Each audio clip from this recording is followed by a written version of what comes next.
Londres en ébullition. D'avoir un embargo. Est-ce que c'est patriotisme vraiment? Mais bien sûr que j'aime les Congo, c'est mon pays. On a besoin de la paix en fait. So we need peace. We need our country back. Bonga Loudia. Ah ouais, Bonga Loudia. Allez, Bétarouane la Bonga Loudia. Kagame akosala nyonso to azosala mais ayebaka kotikala kozota parti moko Congo te. Ba marionnette na ye wana bananga na tuo baza na nsima bayebaka suka Congo kotikala kaka ya biso tokaka wana Shana na yebi otika no combat te aotika combat te tolibere na mboka te.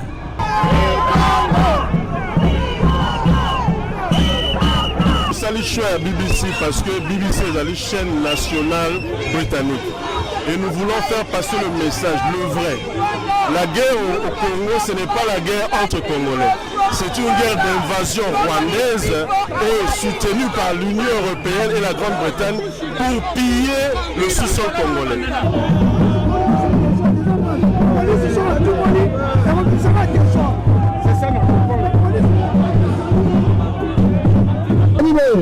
Excellence, Monsieur le Premier ministre, nous citoyennes et citoyens britanniques d'origine congolaise, venons très respectueusement sur votre haute autorité pour soumettre nos préoccupations en petit peu.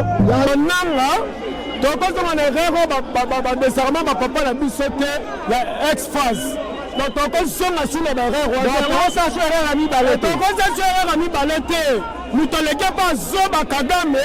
à Koti, à Sominuki, à Bomi, non, nous tous les gens zimi, à Yimi va voter à partir. Il y a un pasteur et un église, nous sommes le Congo pour Tumbango. Goma est tombé quelque part, oui, quelque part aussi non, parce que les peuples se sont soulevés déjà, et puis c'est une dictature qui vient de se mettre en place. Les nouveaux dirigeants, soi-disant les rebelles, ils sont en train de mobiliser les gens, ils sont en train de forcer les gens, ils continuent la piège, ils sont en train de continuer de voler les femmes, de violer les enfants. Les gens qui se sont réunis dans leur meeting, c'était par force, c'était pas par les gré. Okay, I want you to make sure, are we safe with you around? Because sometimes the protesters, you know how they're doing. Are we safe around you guys? Madam, you said if we're out of there, how would you go? Oh, okay. You really got your all right, yeah. Thank you for doing well your job. Thank you. Who is the killer? Kagame is the killer. Who is the complice? Oh, UK is the complice. Who is the complice? UK is the complice. Who is the complice? UK is the complice. Oh yeah. There is a killing. Yeah. England, Yeah. France, Yeah. Belgium, in the US Yeah. are killing in our country.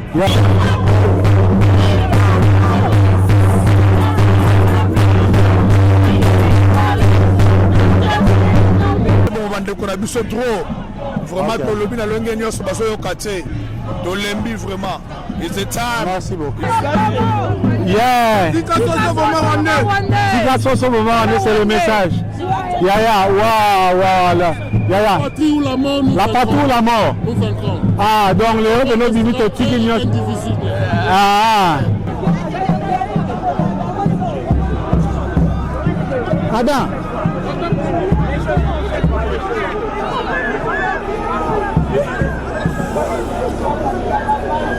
Pour se faire une conscience tranquille, la communauté internationale qui a été le catalyseur du génocide rwandais et aujourd'hui le terrain fertile des massacres qui s'opèrent en RDC.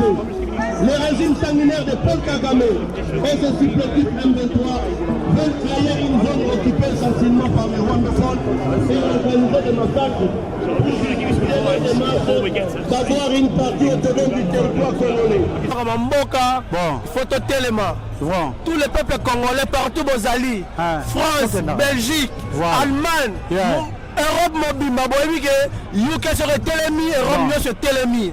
Donc makambo il faut stopper esila. Eza likambo mabele soki pena oza mwana Congo oza pena congolais ya solosolo de père et de mère lelo frère kokutana na biso awa to protester mpona kine kota na mboka eza koyinda tozwaki na biso ntango tovandaki kimia me banguna ya Congo balingi kotika Congo kalme te. Alors lelo nayaki mpona kolakisa FARDC na armée na biso bawazalendo même gouvernement na biso oyo bazodirige Congo lelo tolakisa bango ke tozali na nsima na bango.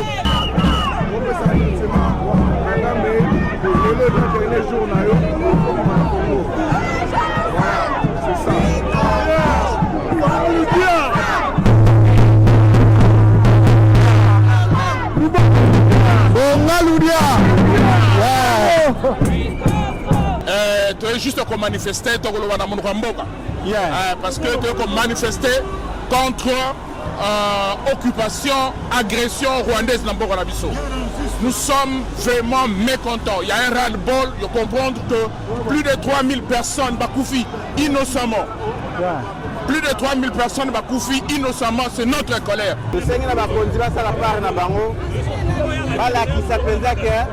Bazana peuple tolingi te tolboyi susu makambo ya détournement tolingi susu te makambo ya kimuyibi na mboka bacha mbongo na armée tobunda tobotola mboka na biso. Merci. Lelo toye mpona kolakisa communauté internationale ke toza na méchant toza na kanda parce que bango bakangi misu na makambo ezoleka na Congo bazobundela bayiba baplan mais bazoboma mpe bato en même temps. Le fait que bakangi misu tosepeli te toyi tolakisa bango kaka indignation na biso. We would like this declaration to be transformed into sanctions against the regime of President Paul Kagame. We ask very respectfully, in full respect of our law from our country, the United Kingdom, to use its veto into the Security Council to sanction the bloody regime of Paul Kagame.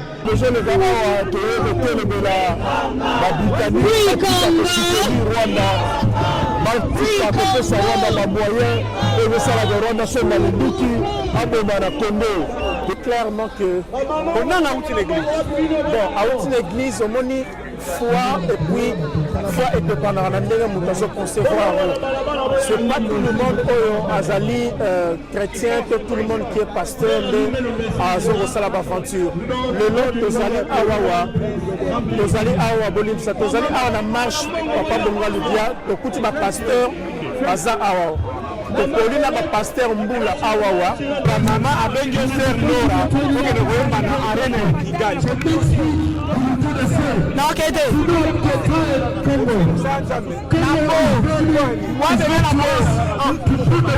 Kigali, ok, na Wemba. Satisfait. L'objectif que nous sommes assignés, nous avons réussi plus que ce que nous avons prévu. Et donc pour nous, c'est vraiment une grande joie. Nous avons dit que l'Angleterre, c'est ici où tout a commencé. Et donc nous étions censés faire mieux que les autres pays. Et nous y sommes. Effectivement, nous avons réalisé notre vœu. Nous avons fait un plein, comme vous l'avez vu. Et je pense que nous continuerons à faire la pression dans ce sens-là. Tolobaki likamwa mboka etali biso nyonso tu biso nyonso bana Congo o tozalaka na diaspora mingi biso ana kati ya London City tolobi tokotika makambo boyete tokosolola mboka et puis toya koloba haute voix tokokende partout oya bato nyonso tu bazali ba complice ya oya génocide ezosala na Goma tokolobela yango bozomona lelo communauté ya London mobimba bana London City batelemi pe baye kosolola balakisa ralmal na bango voilà. BBC parce que BBC déjà eza bato oyo bazovéhicule message oyo ya mabe parmi baagresseur na biso bazodémoralize batroupe na biso ya FARDC puis population ezozanga kimia apol ezakisi bango nde bazalaka na besoin artiste azala pembeni nanga awa apol parce que bango nde baiphone oyo soki bazozala na yango soki bato bazoutilize yango baminere wana nde bango balingi yango ezowuta na Congo yango ezosala baiphone 15 16 soki ti wa biso bakokoma na 30 likambo ya Congo yango nde na suka apres apol toye sikoyo epa ministre tosolola toyebisa ye rabon na biso wangi yuzubidi bana bangana obudi fuidi en direct de Downing Street number 10 awa eza primature oya biso donc kengo wadondo ya ba-anglais azara awa donc yango bakongolais nyonso basangani partout na mobilisation ya bakongolais ya UK ya Angleterre partout ndenge eza boye touti depuis Oxford BBC apo ambassade ya Uganda ti toye koshite awa donc wana discours eza kosalama na Papa Ngoma président ya communauté le reste bakoyamba biso lundi epai ya premier ministre mpona kopesa oyo toza nango donc bozokomprendre bozomaka eza awa donc plus jamais de massacre au Rwanda donc Congolais debout toza wana merci Dodo Sarbata na réalisation et toutes les couches sont réunies awa. Il y a les médias, il y a les grands prêtres, il y a les églises, il y a les représentants des partis politiques. Donc comme vous pouvez voir derrière moi, il y a presque tout. Merci Dodo pour la caméra. Donc, Congo est debout. Pour la chaîne Abisso, abonnez-vous massivement, commentez. Donc Congo est jamais vendu. Donc occuper un territoire des Arrosangote. Donc le Congo va se relever. Déjà, si moi qui m'envoie le bas, le but quoi Congo et qu'on a voir que de Libanda. Donc, Mundele, Allah me la biso foufou. Merci.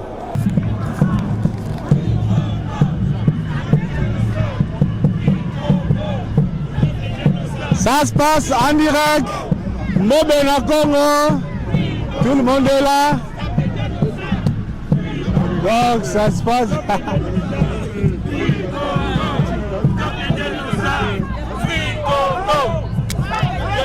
Bonjour président. Bonjour. Bonjour président. Bonjour. Comment est le niveau de la manifestation? Awa Tobani, Tozoken Menana number 10, na bureau ya Premier ministre ya au Royaume-Uni. Donc, message est que Kagame azali tueur na Congo. Nanga azali tueur na Congo. Batu nyonso Kagame a utilisé comme des Congolais sont des tueurs et sont des traîtres. En commençant par Nanga. Nanga et tous ces supplétifs. Président, s'il vous plaît. Pourquoi choix il y a BBC, Apo, ambassade à Ouganda? Mais BBC, bangonde babimisaka, basalelaka Kagame publicité. Bangonde basalaka l'air bazo bomana Congo balobaka eloko te. Mais ce qui Kagame bazako appuyer. Donc deuxième fois na Apple yende azali kosomba minéraux o bazali ko yiba na Congo ezoleka na Rwanda bango bakay ko prendre ango. Maintenant na bureau ya premier ministre britannique ezali puisque bangonde bazali ko appuyer ce que Rwanda fait à travers la multinationale. Merci président. Voilà.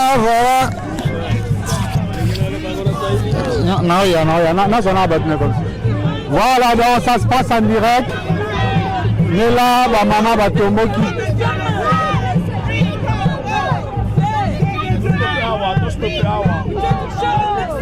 Voilà, le message est clair.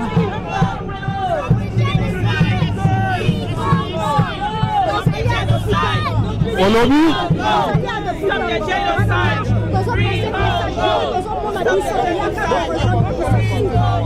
Merci beaucoup. Voilà. En direct de Bongaloudia. Sont là même les médias. Donc, Bongaloudia. Ah oui. Toujours. Bongaloudia, Rwanda, Bongaloudia.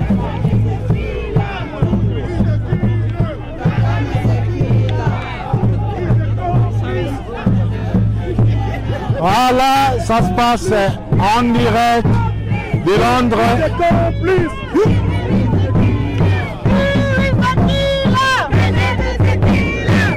Dans Londres en ébullition. Bonga Loudia. Ah ouais, Bonga Loudia. Allez, Bétarouane la Bonga Loudia. Il paraît. Voilà. Yeah. Tika Soso Rwandais, c'est le message. Yaya, voilà. Yaya. La patrie ou la mort. Ah, donc les héros de nos limites au Tigignos. Ah, vraiment. Donc, Mousikana. Yaya, Molokai. Maman n'a pas de série. Donc, Molokai. Yaya, pardon, c'est là. Excusez-moi, l'obsana. Bakoulaka, pardon. Yaya, les Ranabi, na biso Yaya.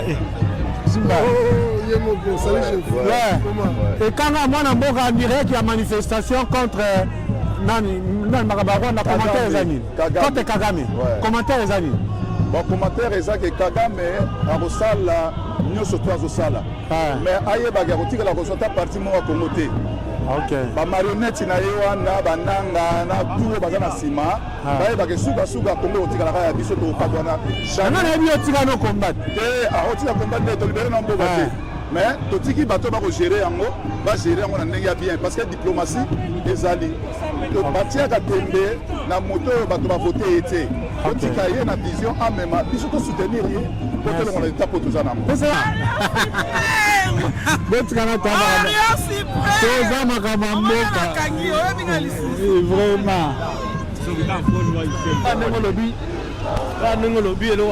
Vraiment, Congolais des pères et des mères, il faut que nous téléma, tout l'accepte le nimbo à Nabiso, on a merci beaucoup. Pourquoi choix Apple, choix BBC, ambassade à Ouganda et là maintenant tu es vers Downing Street. Pourquoi choix la place? Nous savons tout simplement Rwanda et Alimbo Ramoro Moukedimi. Ce sont ces multinationales qui sont en train de piller les ressources dans le Congo et qui vont faire la backup Rwanda. Parce que celle avec le Rwanda, face à face dans Rwanda, Rwanda Coca Congo. Parce que dans la backup, il y a pas multinationale Rwanda. Donc c'est une guerre, une guerre économique. Rwanda est un petit pays comme ça, ne peut pas faire la tête avec la RDC. Artiste il y a London City, il y a un combo mimito, il y a un quartier, les Lozali Awa, moi Liloba, par rapport à Makambo Nyoso. Big Wi-Fi, merci on avance. Et ça passe, il y a un bâtiment qui fait un mort à la mission. Quand tu es artiste, on t'aime ça la rapace. Parce que pour moi c'est un grand pays. Moi, Rwanda, on va donner ce thé. Et PZT. Vraiment. Jimmy, c'est dans top promo. Oui, ma Jean-Michel Jean-Michel première fois là-bas. Première fois là-bas. Donc on va pour la mboka, tout ça tout pour la mboka. On a passé un message pour la police. Voilà. En tout cas, biso peuple de sa part na biso. Le Seigneur va conduire ça la part na bango. Voilà qui s'appelle que bazana peuple. De l'unité, de l'boy sous bakamba ba détournement. De l'unité sous te bakamba ya kimuyibi na mboka. Bacha mbongo na armée. Tobunda toboto na mboka na biso. Merci. Jean-Michel Soba le vieux tika studio, aucun de front, on est le bunda. En tout cas, ceux qui va conditionner la bière pour la mboka toke. Merci beaucoup Jean-Michel. Amen.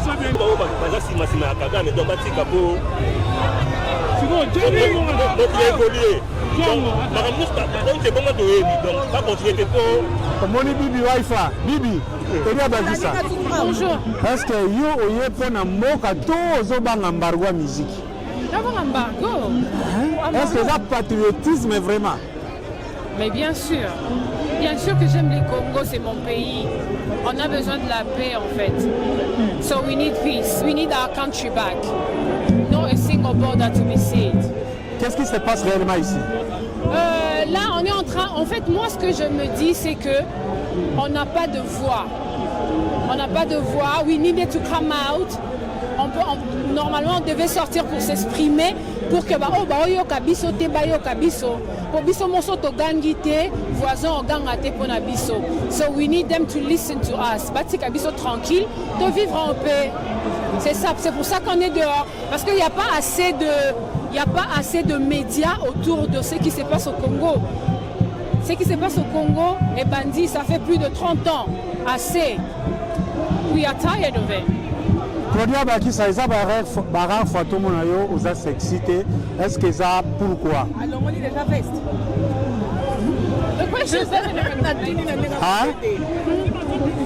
Pour des rares fois, Claudia Bakisa a excité. Ils ont pas de situation. Free Congo! Free Congo! Merci beaucoup Claudia Bakisa. Papa qui m'a abandonné au Congo pendant 30 ans. Impérialiste, c'est beaucoup de coca qui est. Donc, il y a une solution au Tchèque qui mène à Congo, on a pu se pardonner. Donc, nous avons la société civile, donc voilà. Nous voulons faire passer le message, le vrai.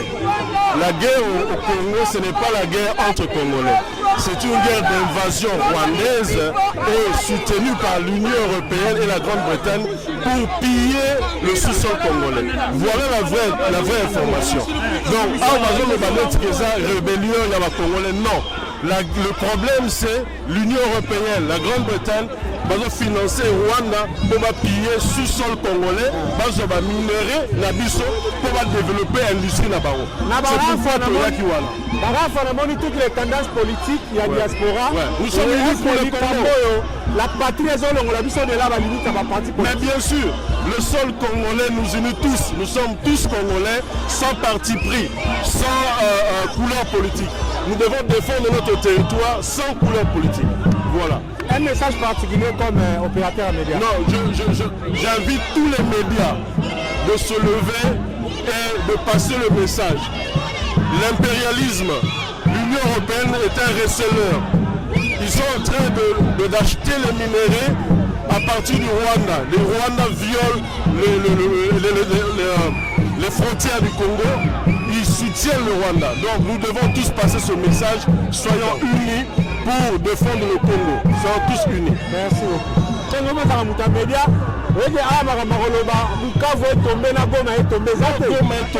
C'est un fait que Goma est tombé. Il faut que le Congolais sache que Goma est tombé. Pour que nous soyons énervés. Voilà. Autant que Bundakan était tombé, on était dehors. Autant que Goma est tombé, c'est ça la vérité. Donc nous devons unir nos forces pour reconquérir Goma et une partie de Bukavu.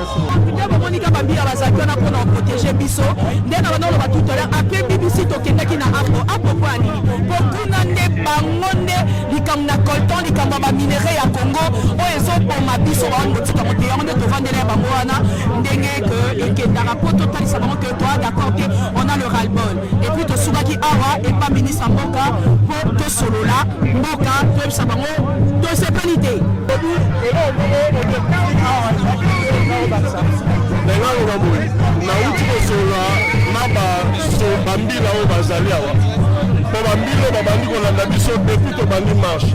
Tant que tu es na Apple, bamoni biso tibaliawa. Sikoyo batuni ngai. Pourquoi biso pour continuer kosomba iPhone et pourtant iPhone ezali sima ya guerre na biso. Nene expliquer bango que au début toyebaki te que iPhone eza kosomba baminere à partir ya Rwanda. Maintenant que toyebi yango tosenga boycott ya iPhone ya baproduit nyonso ya Apple to boycotte yango parce que bazobomba biso mpe basala ba iPhone me toke kosombela bango lisusu. Il faut to boycotter baproduit nyonso ya marque Apple. Voilà. Bonjour bandeko, bana mboka. Biso toza awa ba diaspora, maka toza à Londres. Mitema biso za na est. Donc de combattre, toujours poser à tant qu'embouteillage les catés. Bona, et poser tout la mboka ba comprendre que biso peut sécurité. Makila ba ndeko biso tanga. Donc on peut dire on est na suka. On est ensemble.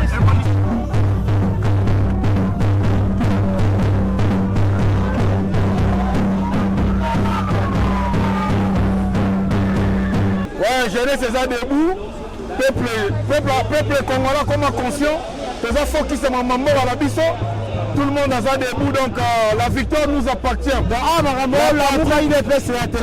La patrie ou la mort, et Free Congo.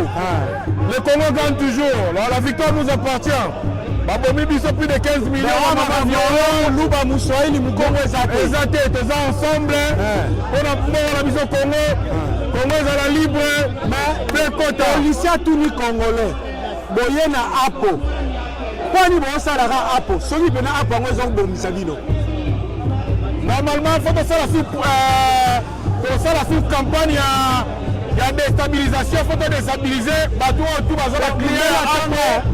Donc,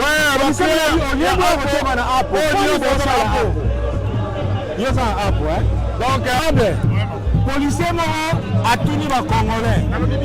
Au lieu boyaga awa na apo. Pas nous continuer au sala apo si réellement apo aza complice ya ba Congo. Bon, nakanisi c'est ezali ba question à réflexion. Ezali ba question à réflexion. Autre ça les en marche. Mais après, il y a série à Bamesi Torozwa. Série à Mesou Torozwa, il y a un boycott. Torozwa, série à Bamesi, il y a un boycott. Entre autres, nous pouvons dire que Congolais Nyoso a été apporté. Nous pouvons dire que Congolais Nyoso a Matakana Brasseles Linte. Donc il y aura un certain nombre de mesures. Torozwa après ma marche. Vous allez juste marche, mais nous aurons le temps, il y a Torozwa, Baksa boycott.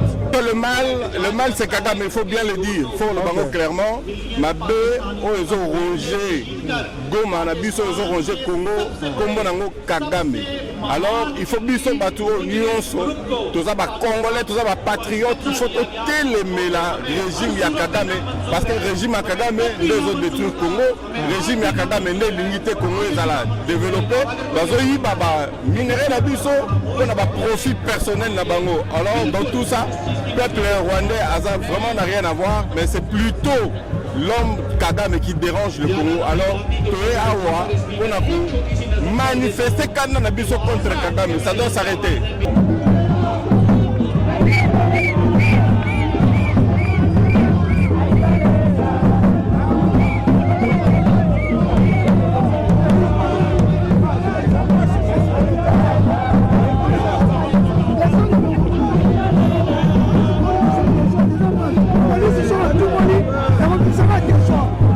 Il faut compter d'abord sur l'organisation.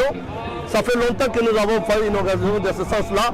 Et en plus, il y a Dieu aussi. Et sans oublier les Bankoulou. Les Bankoulou, ils ont été avec nous aussi. Mais c'est d'abord plus dû à l'organisation. On a fait 3 réunions de suite dans nos bureaux.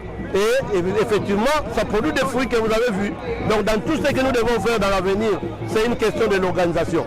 Quand l'organisation est là, tout se passe pour le mieux. What's the next? The next, le 15 février, nous allons nous retrouver devant aux affaires étrangères. Donc rendez-vous chez David Lamy. Voilà, c'est l'étape suivante. Les 3 messages que les appels retenus de cette marche, quel est le message que la diaspora anglaise a voulu envoyer au monde continuellement? La diaspora anglaise, la diaspora congolaise de l'Angleterre, du Royaume-Uni, en fait, les messages que nous voulons envoyer à travers le monde et surtout à Downing Street et au Parlement anglais, c'est que nous sommes au courant de tous leurs plans machiavéliques. Avant, c'était caché, mais maintenant c'est sorti au grand jour. Tous les plans maintenant sont sortis au grand jour, donc nous savons que ce sont les Anglais qui commanditent la guerre de l'Est. Ce sont les Anglais qui sont à la base du bain de sang qui se passe à l'Est du pays à cause de nos minéraux. Au lieu de venir négocier avec nous directement, les Anglais préfèrent passer par leurs girouettes, comment on les appelle, des Kagame. Alors comme ça, ils attrapent ça à vil prix. Voilà en fait les messages. Papa Moma, est-ce que au sein de l'extérieur congolais, RP, vous estimez que Bitumba au fond, Congolais Zarana Tchitido, il y aura les résultats faciles? Nous avons fait ça de par le passé. Il y en a qui minimisent ces genres d'action, mais nous avons fait partir Kabila par la pression. Kabila voulait continuer un 3e mandat. Il n'a pas fait à cause de la diaspora d'abord, si les gens ne le savent pas. Et à d'autres reprises aussi, le Rwanda voulait accueillir comment on les appelle, les réfugiés dont on refusait la demande d'asile ici. Mais c'est grâce à nous que finalement, ça n'a pas été fait. Donc réellement, nous remplissons une mission noble et une mission qui réussit toujours à chaque fois que nous voulons le faire. Merci beaucoup. Je vous en prie. L'impression est la révolte d'abord parce que niveau Mboka Toko Milelo, ça fait 30 ans. Tous on a le même problème. Yango, ça révolte vraiment que na évité pour ça qu'on attend la puissance à Superman, na rétablir peine.